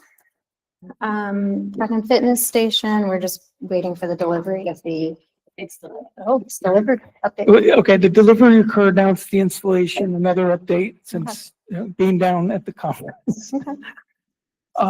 It's scheduled for December 22nd. I'm gonna see what I can do to get that moved up. But it is delivered to the installer, and the installer is scheduled for December 22nd. Okay, thank you. See, I did a lot of work down there. You did, you got a lot done. It's not included as a bullet point, but I did want to broach the topic of possibly bringing in an autism program into our school. Yes. You want to speak about that? Sure, we're currently working to see a cost analysis, whether or not it would pay for us to start our own program here, and bring back 2 students. Mr. Abramowitz is doing that legwork right now. He did visit another, student this morning, so it's still at the infancy stage, but we are seriously considering it and hoping that it will pay off in the long run. So that's what we're trying to do our homework on. We're just laying the groundwork right now. That's really what we're doing. And our 2 out-of-district private students, would those both be able to be brought back in? I don't think both. So I don't maybe, think both with the private. maybe one, okay. So we could save on our cost and tuition, but then at the same time, we could also, we could bring in new students We from can. out of district. Yes. Or from other We districts can. to increase revenue. Mhm. Okay. Any thoughts on time frame? Like maybe next year? Maybe even before. Okay. Maybe. Maybe. This is for, what was the program again? Oh, no, it's just, Great. it's in class. Great. Yeah. Okay, and then, yeah, bring it in-house. And how they help so many more. We had asked questions, you had asked a question about pre-K classrooms, so we could discuss the ROI on that. Yes. To my knowledge, it was never up to 5. It was only 4 classes. And the state did say to us, we don't have a waiting list. We don't have to open the 4th class. And currently we do not have a waiting list. So then do we have to do all 5 bathrooms, or can we scale back the bathrooms to just the 4 we need? Maybe even 3 at this point. Like, is it an option? It is an option. It feels like if we're years away from even considering a 5th classroom, it feels very proactive. It's definitely something we can look into. Yeah. Okay. A bit on that. Just the only thing I'd caution is that project, the pre-K project, and the nurses is the one project that's A go. kind of a go. And I don't know if there'd be a huge cost difference in the overall cost, especially the way they're tearing up and moving some of these walls of not advancing the bathroom. But looking into it's fine. I'm just giving a counterpoint of that. The classrooms right now would really definitely benefit the teachers and the primary students, especially nowadays. Well, can we just discuss the safety benefits that we have as a district by having bathrooms in the classroom for pre-K? I know right now we have waivers. But what kind of, exactly, so what, how does that protect the district as far as like covering for classrooms and what's required of teachers currently to take a 3-year-old to the bathroom? When a teacher or a paraprofessional needs to take the class or a student to the bathroom now, they have to take them to the hallway and they have to constantly be monitored and attendance constantly needs to be taken. So if the bathroom were in the classroom, it's a little easier for the adults in the room to monitor and take attendance rather than going out into the classroom and sharing the bathrooms with the other grade level students. And also it affects the other students because don't you have to close the bathroom when pre-K children are in there? Yes. So it would be beneficial not just to the pre-K, but to the whole school. I think out of all of the, projects we have, that's the smartest one we have done. Does that same rule apply for the kindergarten, The bathrooms? where no other students are allowed to be in there No, they can be in there. with the kindergarten, just not the pre-K? But our plan is to maintain bathrooms in the kindergarten classrooms too, right? We are, yes.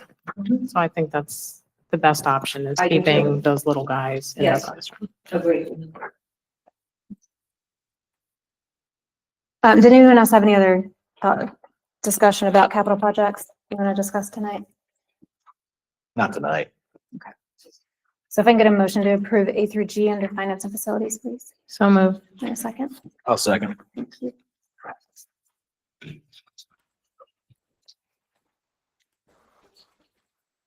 Can you get a roll call vote for A through G, please?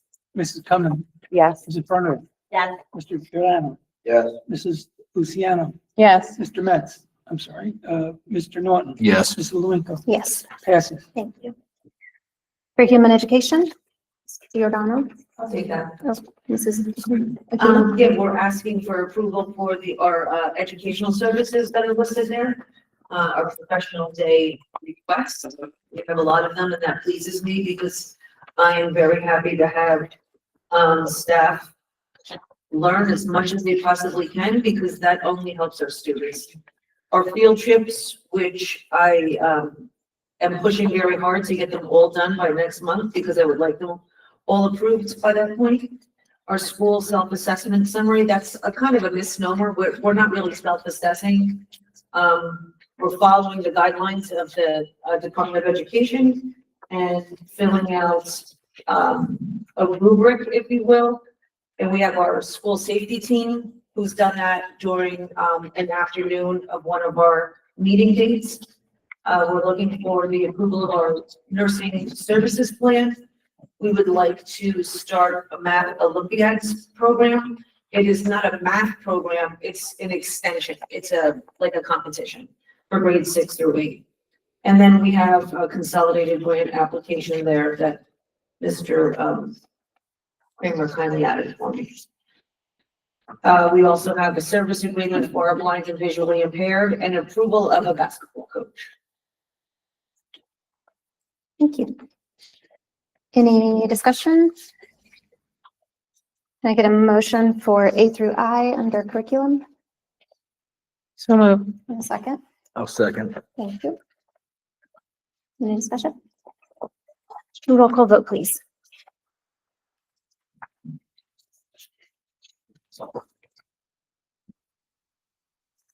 Mrs. Cummins, Yes. Mrs. Furner, Yes. Mr. Giordano, Yes. Mr. Luciano, Yes. Mr. Norton, Yes. Mrs. Lewinsky, Yes. Yes. Got it. passes. Thank you. Policy and personnel, Ms. Cummins. We have the approval of a list of staff appointments, a couple of employee resignations that we are accepting tonight. This is our second and final reading of the use of physical restraint and seclusion techniques policy, which was on the agenda last time as well. You'll notice that we have job descriptions. Those job descriptions correlate with the positions that you see below in F. We are introducing a human resource coordinator as a new role, separating that role from a shared position as it existed in current state, as well as reworking some of the job descriptions for secretary positions as well as our technology supervisor. We're approving our staff evaluation instruments so that we can make sure that we are keeping up on state mandated requirements around staff evaluations, approving a leave of absence, and what am I missing? Approval of a volunteer. Thank you. Any discussion?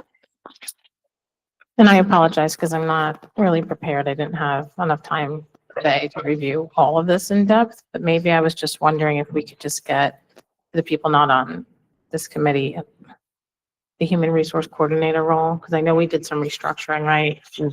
to try to affect some cost savings. Then I see we're creating new positions that take away from any savings that we had. So I'm just curious the justification for a full-time HR coordinator. Yeah, sure. Previously, the position was held by one person. That one person was, the executive, secretary to the CSA, as well as HR, as well as doing some finance. Is that correct, Mr. Kramer? Yeah. So it was really a heavy lift, and there were a lot of things that weren't getting done correctly, and that weren't getting submitted to the state in time. And the biggest piece of that pie is really the human resource position of that. So I had asked the committee to pull that piece out. So now it would remain an executive assistant to the CSA and the business administrator, and a separate piece just for human resources. The piece of that is that human resources has never been, from what I understand, fully functioning on its own. It's always been a catch-up, and it's always been pieces that have been tried to put together to make it work, and it's never been a functioning piece, and it's causing problems. So we really need someone dedicated just to human resources to get it cleaned up and get the programs running, and because right now it's like, it's not functioning as a whole. Am I saying that enough, Mr. Kramer? Like, do you think that there's more that I? You're saying it right. Okay. It's not, the software that we have is just not there. I run reports, and I just constantly find mistakes. We had multiple contracts that had to be rewritten, redone. We had health benefit forms that get signed off by the employees that had to be redone. It just, and that all comes from the CDK personnel module software. And just doing the extra work is about as much time as you spend on, how am I saying it, doing it right, but you're doing it twice now or 3 times even. Mhm. I believe somebody in the audience might have had to sign their contract 3 different times. It needs to get cleaned up, and it needs to get, it's a 49% is salaries. What was the other percentage? 16% was benefits. That all comes from that module. And if the administration doesn't get right information out, we're giving you wrong information when we come here. And that I don't like. So is it a matter of like adding a staff, or are we in need of like somebody to just get our HR program on the right track, clean things up, get it to a good place, until you still anticipate needing 1 FTE to run HR once we're in a good place?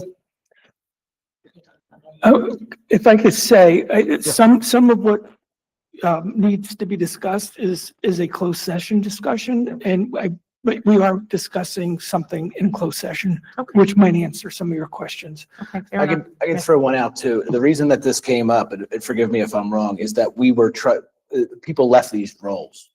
Mhm. And the person who handled, they may have left because of task saturation, and we're not getting they have to give up doing something in order to get other work done.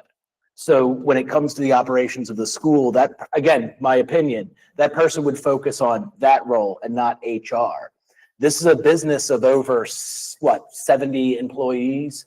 We're going to get ourselves in a situation if we don't handle the collective bargaining stuff right, if we don't handle all the benefits. I would actually suggest, and I'm not about adding, believe you me, I don't want to add, there's a way we're kind of planning it out to make the mathematics make sense for adding this, but the cost of not having this role could be much bigger. And additionally, there's a turnover issue here, and turnover is almost always addressed by HR. It always comes from an HR solution. So that's me adding in. There's other reasons and stuff that's connected, but that human resource role is always one individual person at every company, completely separate from every other department, because these things are getting held and handled in the front office by a secretary, by someone else. And these are kind of personal rights and personal information that they're handling. And that person is tasked with 3 other jobs. And that was a part of the business model that the school was trying to do by combining job to limit the amount of people. When it comes to their human resources, and I agree with Mark and Jen on this, is that it's one of our biggest holes. And when we were trying to get people to do the job, experienced people in HR were unwilling to be an assistant for someone or be a secretary in their title. When you went to go, am I wrong on this? When we went to go interview people to do the executive assistant roles, they had no experience or knowledge about HR because they're not synchronistic positions. And I think the school may have lucked out over the past few years of having someone who moonlit and knew the job or was a business associate, who did multiple roles in the past. From what I can get, am I wrong about that? Where we weren't getting people interested in even applying for the roles that we did need. So we have to break them apart and make them more specialized to what their tasks are. We're at a point where we either have to underpay someone who's qualified in HR and give them executive assistant duties, even though that's not their primary skill set, or we have to overpay somebody who doesn't have any experience in HR to fill that combined role, was my takeaway.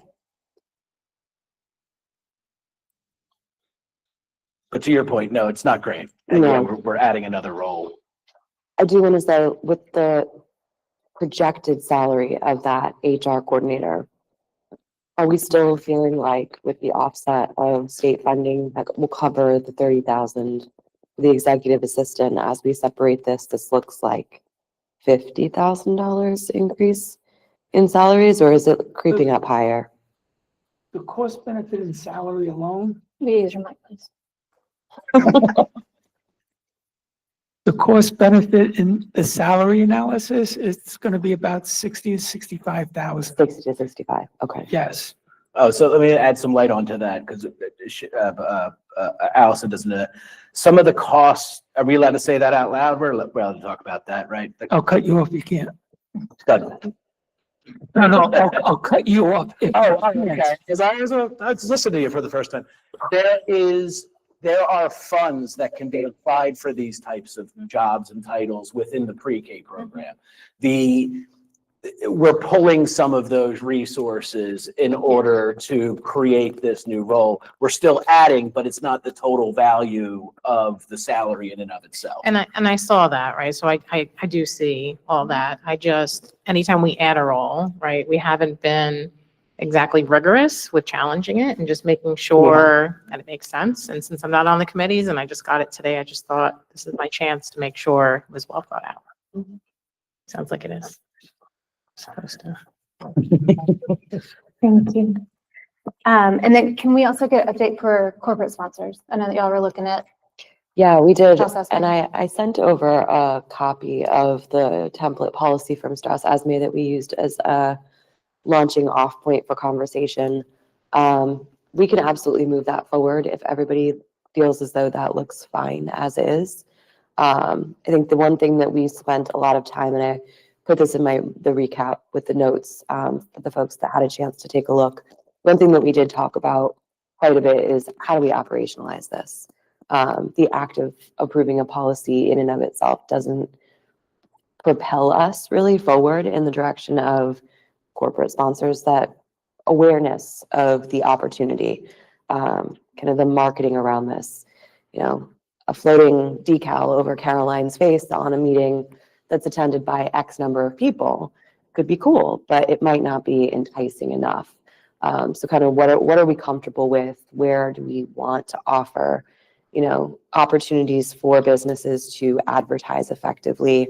And can we come up with value statements that will encourage somebody to want to invest in a corporate sponsorship, understanding that, they will get something out of it in hopes, at least.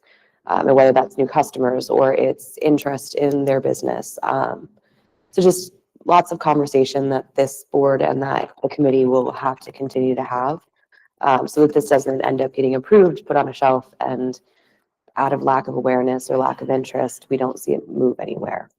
I have no problem advancing it forward, any reading of any of them. The only thing that I continue to caution everyone is that this is any sort of financial solution to the things that ail us. Could it be a cherry on top? Could we get some extra basketball stuff or maybe extra basketballs? Those would be the type of goals, but I wouldn't message this as a solution to our woes in any way. But other than that, yeah, roll it out. Let's put it in the books. I don't think the lack of the policy is preventing those funds and those opportunities from happening. Does that make sense? Well, we have to have the policy in order to initiate anything. That's fair. That's totally fair. But I don't think Daddy Warbucks isn't knocking on the back door going, if only they had a policy, I'd throw them. Well, we can't advertise anything without a policy. Fair, So that's fair. why we're just waiting for policy. And I know you're kind of stuck. No, Like, I'm kind of straddling both because sides. you're in policy Yeah. and finance. Yeah. We've had extensive conversations about how to roll it out and what we could do, things such as that. And I don't think it's not going to fix anything, but No. it certainly is not going to hurt. And No, while we have The policy end of me is continuous conversations about lack of revenue, I don't understand why we're not moving this forward and trying to get it on the books and get revenue in. because I don't, the macro, you're talking pennies. We are shy in the hundreds and thousands of dollars.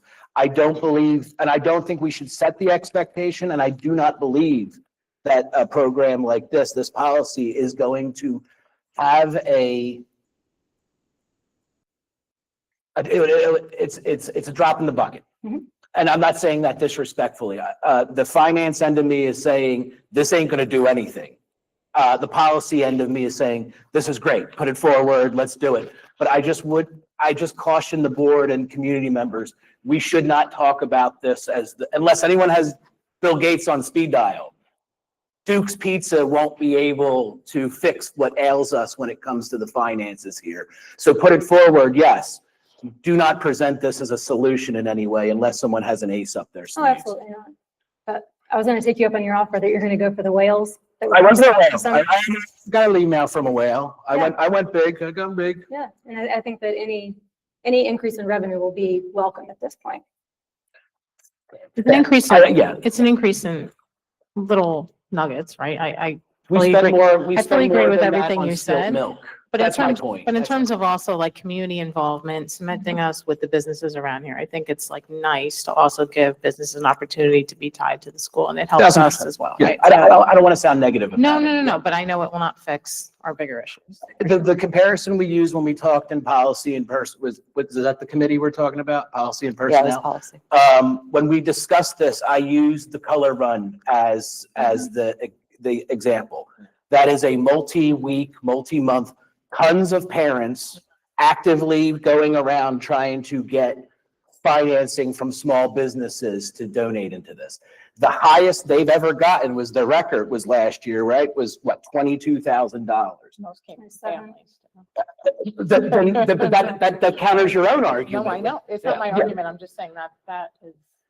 That's substantial, yes. Sponsored by Yeah. family. I would just curb the expectations of our ability to raise over a few $100s by putting this place out. Okay. Again, I think we're saying the same things, Mhm. but it's not a solution.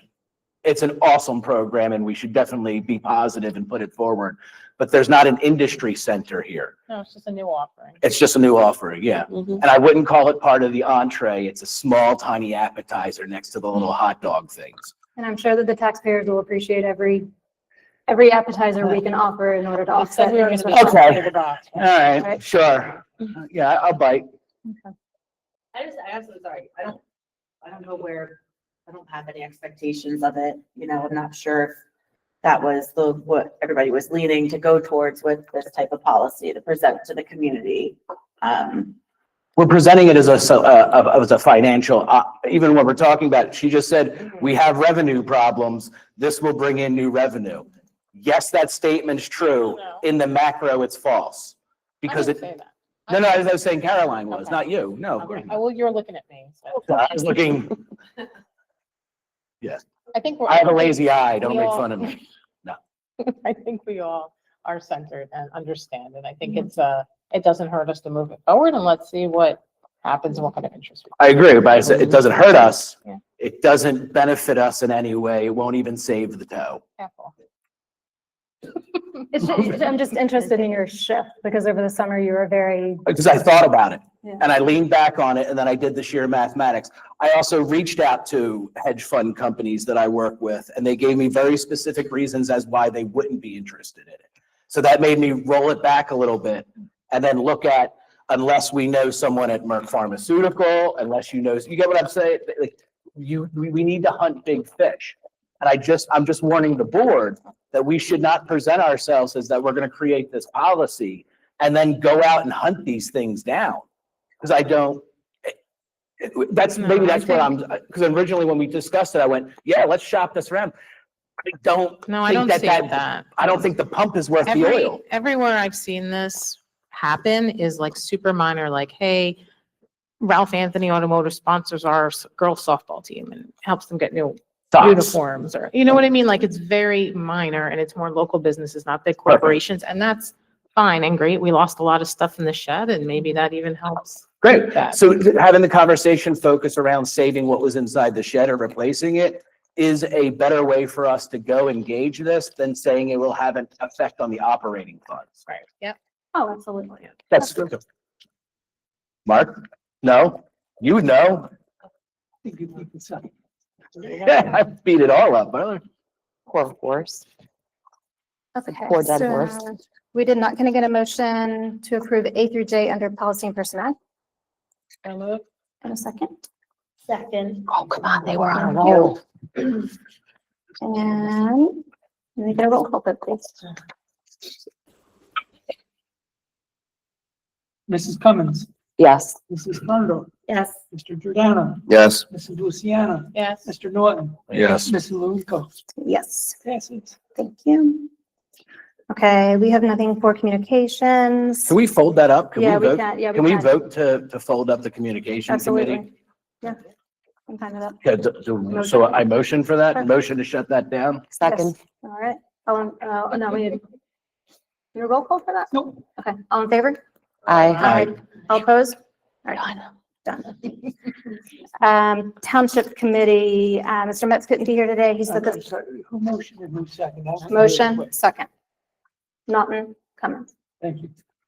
The last meeting was canceled. I'll handle it for, I went to the meeting before it. There wasn't a lot discussed at the township committee that concerns us. It was all, pretty positive stuff. The one thing we did discuss was, possibly having trunk or treat or community day hosted at the school rather than at, the Elks Lodge. Kids are our kind of thing, and if we can get the community to come and hang out around the school, then we're kind of bringing interest and attention to it. That was just discussed out in the open. There wasn't anything assigned, and that was the recommendation. Other than that, it had nothing else to do with the school. But we didn't advance anything forward. It was just, hey, wouldn't it make sense to have trick or treat where the kids hang out? But it didn't go any further than that. And then the meeting last week was canceled. Thank you. And ESC, there's nothing. Thank you. Anything under new business? Nothing? Okay. Second, public comment. All comments should be directed to the board president. The board will not respond to complaints from and to school personnel unless the chain of command has been followed without satisfaction. Furthermore, the board cannot respond to any complaints from the public directed at any district employee or student, as the board must protect each employee's and each student's right to privacy. Those wishing to share comments during this portion of the meeting are asked to sign the register at the podium and state their name, place of residence, and group affiliation if applicable. Public comment shall be concise, to the point, shall not contain abusive, defamatory, or obscene language. Each speaker will be given up to 3 minutes. Any public comment? Okay. Moving on. You read this, we're gonna need more than 20 minutes. It says 20, you could make Okay. 30. So if we can amend this, You want to- I don't, just read it with the 30. so if I get a motion to approve the above executive session resolution for Franklin Township Board of Education adjourning to closed session to discuss personnel, HIV, and legal matters, wherein the length of time for the executive session is expected to be approximately 30 minutes, after which the meeting shall reconvene and proceed with business wherein action may be taken. Can I get a motion? So moved. And a second? Thank you. It was 8:38. All in favor? All Aye. opposed?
Okay, can we get a motion to reconvene the public portion of the meeting at 9:13 PM in a second?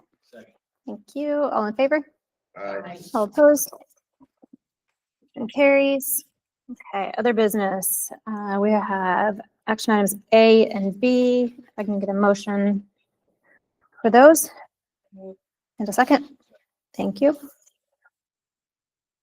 We can get a roll call vote for A and B, please. Mrs. Cummins, Yes. Mrs. Cronenberg, Yes. Mr. Giordano, Yes. Mrs. Luciano, Yes. Mr. Norton, Yes. Mrs. Rico. Yes, Passes. thank you. Noteworthy dates, the next board meeting is scheduled for Monday, November 17th at 6:30 PM. Can I get a motion to adjourn? And a second? Thank you very much. Convene 9:14 PM. All in favor? Aye. All opposed? Thank you.